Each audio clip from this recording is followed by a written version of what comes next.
Hello everyone, by GOG we finally have footage of the improved Switch Axe. Took them long enough. Alright, so damage buffs. Literally across the board. Not a single attack has been left behind. The footage, by the way, is from various Japanese YouTubers, so while I don't understand a single word, the footage was enough for a video. All sources are in the pinned comment and I recommend you to check them out for some Swags gameplay. Since this is sort of a reaction video, which I usually despise, I show the bare minimum to give the necessary information for you guys, but I want you to watch the actual sources and see more for yourself. Okay, so damage buffs are done. Hit stop is also back. They reworked some sound effects and the weapon feels really hefty again. I mean, look and listen to this particular focus strike.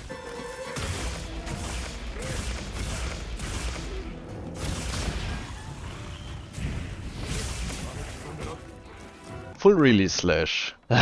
They buffed it even more. We already knew we now have hyper armor on it, but that hyper armor lasts even through the super long recovery animation, which is a bit much I think, but it can be incorporated into your gameplay to wait out an attack with hyper armor before following up with the spiral burst slash to get your switch gauge back, given you have enough health to tank the attack. And yeah, I mean the damage has been buffed for it as well, so maybe the FRS meta still stands. Zero Sum Discharge and the Elemental Discharge was also shown and has also received buffs, but I can't say how viable they are. They seem viable, like one viable source of damage, but not as strong as the FRS. I can't say too much about DPS change, because the footage is limited and the numbers are all over the place, but well. Switch gauge regen on morph attacks is back. You can see it in several clips that simply morphing back to X mode now gives a small amount of gauge back. If you also connect the morph slash, you get even more back, which is very nice. I don't know yet whether we can now safely morph out of an empty gauge again. I'd assume so, since we actually get gauge back on morph, but I haven't seen it tested anywhere, so I guess we have to wait. We also have footage of a poison file switch axe, which looks lovely, and damn, getting to amp state is so quick. Like always, power files are the slowest to amp up, while poison might be the fastest. Other than that, the switch axe of this clip has rapid morph.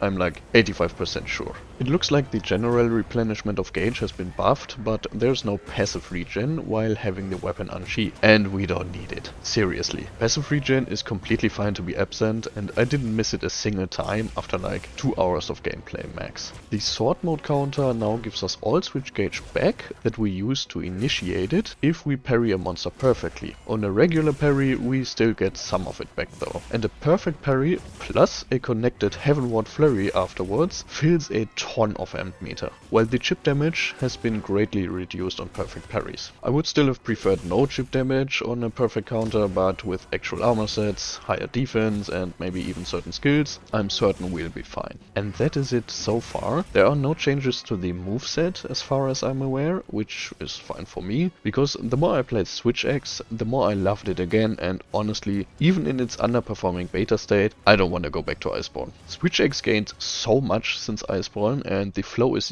better than ever if you can manage your switch gauge, which seems to be a problem for some people. Aside from FRS, the damage of both modes appears to be closer together, especially with Power Axe mode, but Sword mode still has the upper hand, which is fine. Sword mode is the fast attacking, high damage potential mode, while Axe has the mobility, slower and far-reaching attacks. After seeing these changes, I'm more hyped than ever. The offset is powerful and feels great, the Sword mode counter is swift and also super satisfying within your perfect timing, and the